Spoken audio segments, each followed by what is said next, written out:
Hi, it's Maggie the Irish Gypsy here to bring you your May 2018 general readings. Thank you so much for joining us. Welcome to any newcomers. As always, thank you for all your likes, shares, subscribes, and your support and feedback and comments. Always welcome, always appreciated. Please keep them coming. And also always a thank you to all of my clients out there, both regular and new, for keeping me so busy with personal one-on-one readings. It's an honor and a pleasure to read for you. Thank you. And as most of you know, I do a wide variety of readings, so if any of you are interested in a personal one-on-one reading with me, you can get more information and my contact details by going to my YouTube channel's homepage and clicking on the little About button, or you can look at the description bar of all the videos I post. Please feel free to email me directly at maggie1mcguire@gmail.com. I would be delighted to work with you. Turnaround time is usually pretty fast for readings, as I do readings full-time, 5 to 6 days a week. It is what I do. I can usually get back to you within the first day or 24 hours of contact, and scheduling a personal reading, live or recorded, can be anywhere from a few days or upwards of a couple of weeks, but almost always within 2 weeks. So if you're interested, send me an email and we'll go from there. For fast answers to the quick, easy questions, you can also find me on the smartphone app Instantgo under Irish Gypsy, and that's also with my contact details. So let's get into this. This reading is for the fire sign of Sagittarius for the month of May 2018. If you know your rising and your moon sign, watch those videos as well. They can give you additional insight. And sometimes they play out a little more predictively for you than your sun sign can. These are general readings, and they're always going to resonate differently for everybody watching. The details and specifics will always vary, although the energy fundamentally remains the same. All right, Sagittarius, let's see what May 2018 has in store for you. We begin with the Ten of Pentacles, followed by the Ten of Wands. We have the Knight of Swords, followed by the Hanging Man. We have the Sun, followed by the Six of Wands. And we have the Star, followed by the Chariot. And from the bottom of the deck, your overall energy and guidance is the Five of Wands. And you know, I have to tell you, I think that overall energy is only for the first half of the month. Sagittarius, this month looks so different from the first half to the second half that it'll be really interesting to see what comes out in the mid-month readings, because it looks like something distinctive and fast happens right in the middle of the month. Because the first half of May 2018, Sagittarius, looks perhaps a bit more of a challenge, and the second half is phenomenal. So yeah, it's like two different readings. So your overall energy and guidance is the Five of Wands. So Wands is fire energy, and in the tarot, this is creation energy. It's fire. It's creative, manifesting, forward-moving, action-oriented, dynamic, fluid energy. Creative and artistic, change, movement, action, power. Usually has an eye on the future. This is a card of, it can be a card of competition. It's often a card of conflict. It can be external conflict with other people or within yourself, or a combination of both of those things. It's not huge conflict. You can see that the men in this circle, the people in this circle, are sparring. They're not really out for blood. They're using practice weapons, not real swords or staffs or spears. But with conflict, it can represent circular conflict, like fighting about the same old thing over and over again. Nobody winning, nobody losing, but no clear resolution happening either. Just kind of over and over and over again. It can represent, you know, gossiping, rumor mongering. I always get kind of a sense of little piranhas biting with this card. It can also be a card of competitive, highly competitive energy as well. So that's the overall. It's your crowning card representing overall energy and focus for the month of May 2018, although I believe that it's probably only the first half.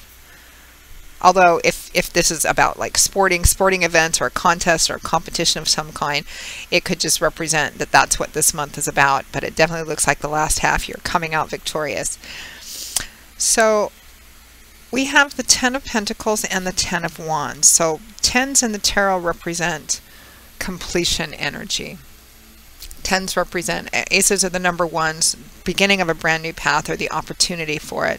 Tens represent cycles ending, something coming to an end, which always means there's a beginning attached to it too, because that's how it works. Birth follows death, beginnings follow endings. So tens represent the ending of a cycle, or it coming to a culmination point, an achievement point, where then it transitions into something different.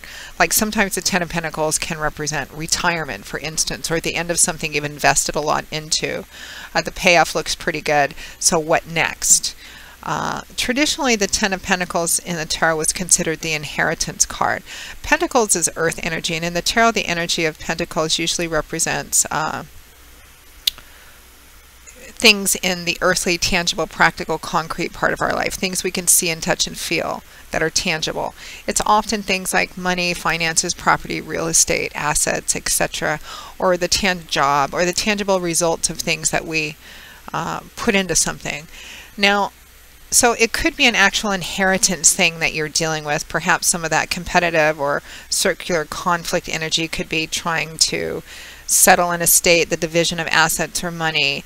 The Ten of Pentacles also has a strong connection to home and family. It can sometimes represent family home, family money, family business, family estate. It could be some, inter-family squabbling about things. Or it could represent, retirement or a job or career path coming to an end. Perhaps there's been a lot of conflict or competition around it. So it can represent actual dollars and cents that way. What does inheritance fundamentally mean for those of you for whom that doesn't resonate? Inheritance represents a present day sense of abundance, abundance that's in front of us, that's present, a lot of abundance, or stability or security. But inheritance means that it's something that's presently abundant, but it's there because it comes from the long, slow accumulation of what went into building it. So there's the weight of time and history and effort and patience that went into building up what we currently now see in front of us. So it can often represent things attached to family business, family money, family estate, family home, something, or a long career path. So it looks like that's transitioning. There's a culmination of some kind, an ending or an achievement point where it transitions into something else. Now it's clarified and accompanied by the Ten of Wands, which is about, it's another 10, another energy of completion or cycles ending. Sometimes this card can show up when you're feeling kind of tired, worn out, exhausted. So for some of you, you may be ending a career path, transitioning into something else. It could be just something that you've been laboring under for a long time, because I always get a long-standing feeling from this card, and it's finally coming to an end, or the end is in sight. Because I always feel that this grouping of wands that he's struggling, it's so heavy he can't even stand up straight. I feel like it started out as maybe one or two. This could be a project or a career path or something that in the beginning didn't seem like, or even in a caretaking situation, it can seem like in the beginning it didn't feel like that, but as time went on, it became more and more kind of heavy and burdensome. Looks like that's coming to an end and needs to come to an end. But I feel like it's in that the ultimate end is a positive one. But there does appear to be some conflict or competition or sense of maybe squabbling about it along the way. Now, next we have the Knight of Swords and the Hanging Man. So it's interesting because I got this combination of cards too.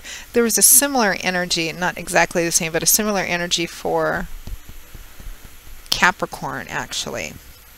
The focus for them was also on that more concrete part of their life, some of the same similar cards. So the Knight of Swords, Swords is air energy, and in the Tarot this is energy about what goes on up here between our ears.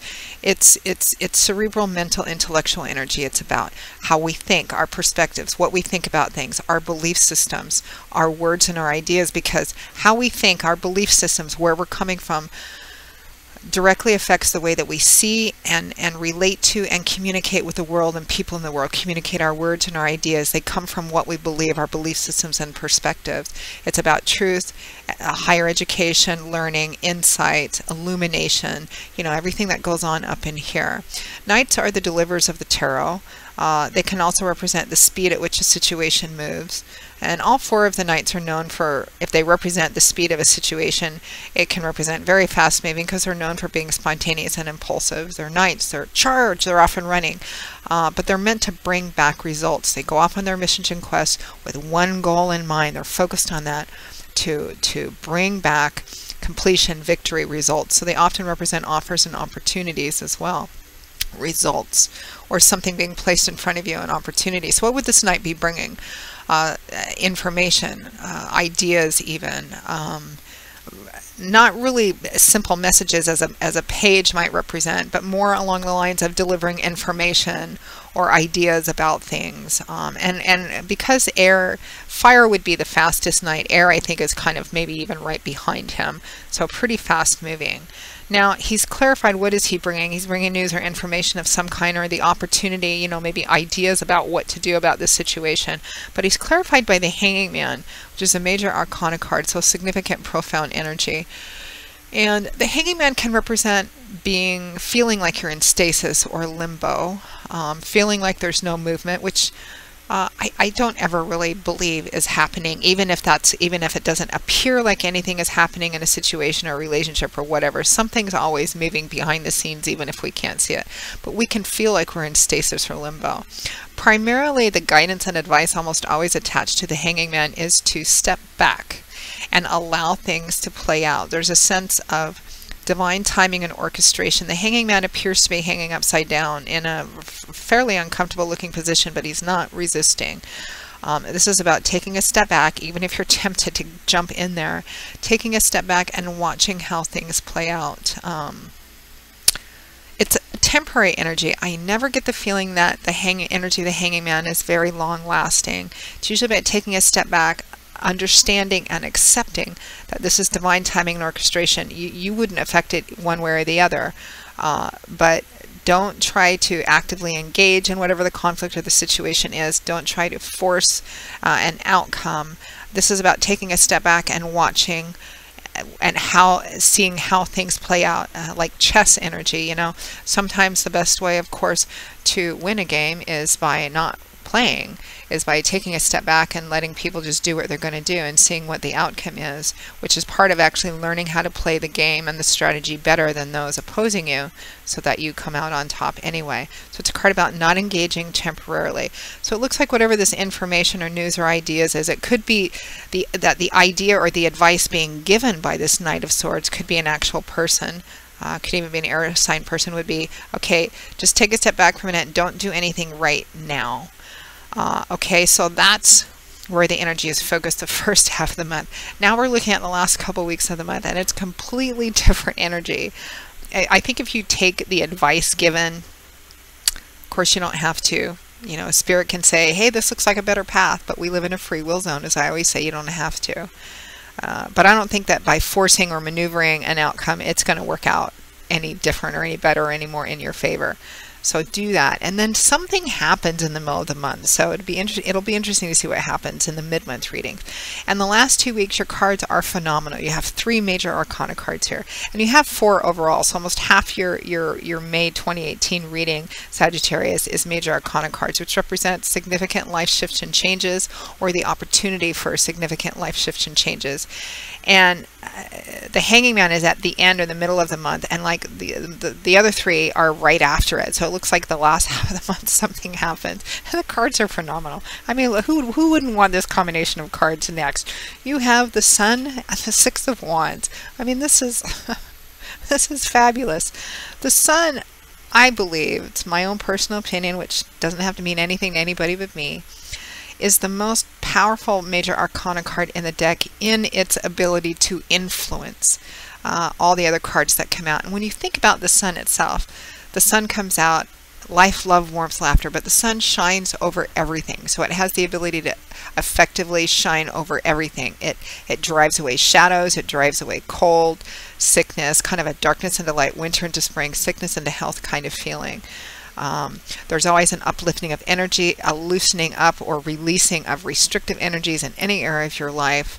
A strong theme of social, fun, laughter, joy with the Sun card. It brings illumination, clarity, answers, solutions, success. It's a huge shot of luck and a booster to all the other positive energy in a spread, and can lessen and sometimes even negate challenging energy in a spread. The sun shines over everything, so it's very powerful in its ability to influence when it comes out.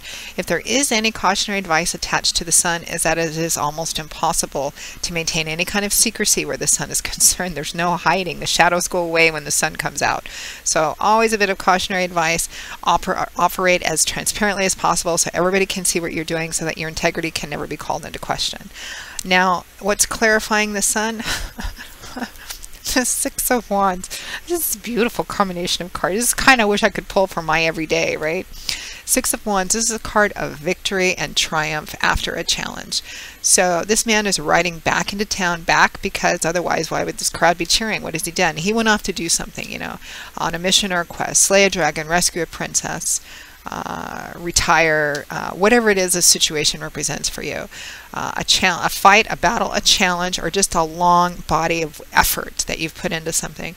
And he's been victorious, successful. He's riding back into town triumphantly, dressed in his best. His horse is dressed in its best. Banners are flying. The crowds are cheering and waving and giving him, you know, praise and accolades. It can be a card that speaks of public recognition, you know, like promotion, bonuses, being publicly recognized, winning a contest, winning an award, winning something. If this competitive energy for some of you is a flat out like competitive sports or a contest or something of some kind, wow, does it look like you're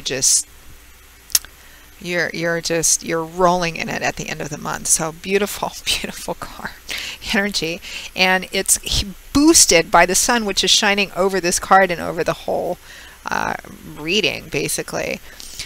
Now, at or towards the end of May 2018, we have a combination of two major arcana cards, very powerful energy and very beautiful energy. I just love readings like this because as a channeler, I'm an intuitive channeler, and so I feel what comes through in a very emotional way, and so readings like this make me happy. Thank you, Sag. So we have the Star and the Chariot. The Star is one of my favorite. The Star and the Fool are my two favorite major arcana cards. I love the Star. It's a card of hope, faith, and optimism, but renewed hope, faith, and optimism. Renewed meaning usually shows up after a period of darkness, of challenge, of sickness, of struggle, of pain. Just like the Six of Wands is, you know, victory after a challenge. You have to have something to be victorious over, and the Star is something's happened. This victory has happened to give you this renewed sense of hope, faith, and optimism. It's like when somebody's been hurt or sick or something for a long time, or depressed, or winter's lasted like 9 months. Finally, the sun is coming out. It's springtime. This gives you a surge, a renewed sense of hope, faith, optimism, and trust in divine timing and orchestration, particularly for those of you who have the patience and the trust. Even if you don't feel it all the time, act as if that everything that's going to play out is playing out in the manner that it's supposed to. Divine timing and orchestration. That's why this woman is emptying her pitchers of water out into the reservoir that she's kneeling in. She's completely emptying her pitchers of water out with perfect faith and confidence that when she needs her water replenished, it will be there because the source itself is limitless. She trusts that much in God, Spirit, angels, guides, and the path that you're on and in where it's leading to, joy and fulfillment and abundance. It's one of the wish fulfillment cards, but it's wish fulfillment that comes from walking in faith and trust and hope, and there's a renewed sense of this, and obviously it would be after the Sun and the Six of Wands. Now, what clarifies the Star? The Chariot. The Chariot is a card of success. Success that comes from sheer strength, will, determination, perseverance, winning simply because you refuse to give up until you do. Being very focused on your goals, ambitious and driven even, being very focused on your goals. Because this woman has to know where she's going in order to operate this chariot. She has to pull together all of these things, all resources together, and make them work in unison and harmony to propel this thing forward successfully.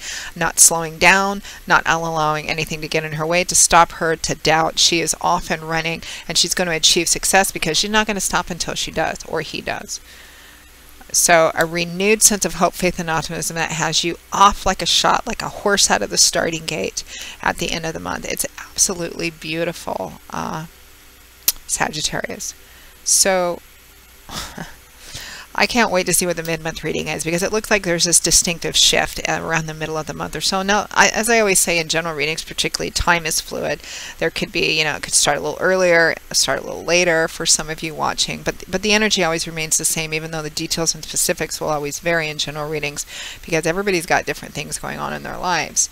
And this could mean different things. It could be some kind of work-related career thing. It could be a competitive sports contest thing. It could be another project of some kind. Maybe some kind of family conflict or a legal thing that involves money or inheritance or business of some kind. But definitely looks like patience, trusting in divine timing and orchestration, not trying to force anything for the first half of the month is key here. And wow, it's the sun comes out definitely around the middle of the month or so. So Sagittarius, that pretty much wraps up your May 2018 general readings. Again, if any of you would like a more personal, tailored just for you one-on-one reading, you can get the information and contact details by either clicking on the description bar of all the videos I post or going to my YouTube channel's homepage, clicking on that little about button. Please feel free to email me directly at Maggie1McGuire@gmail.com. I would be most happy to work with you. And for fast answers to the quick, easy, simple questions, you can also find me on the smartphone app Instantgo under Irish Gypsy, and that's with my contact details too. So Sagittarius, I will see you all again in a couple of weeks for the May 2018 mid-month readings. Can't wait to see those. And until then, as always, I wish you joy, peace, blessings, and a happy life.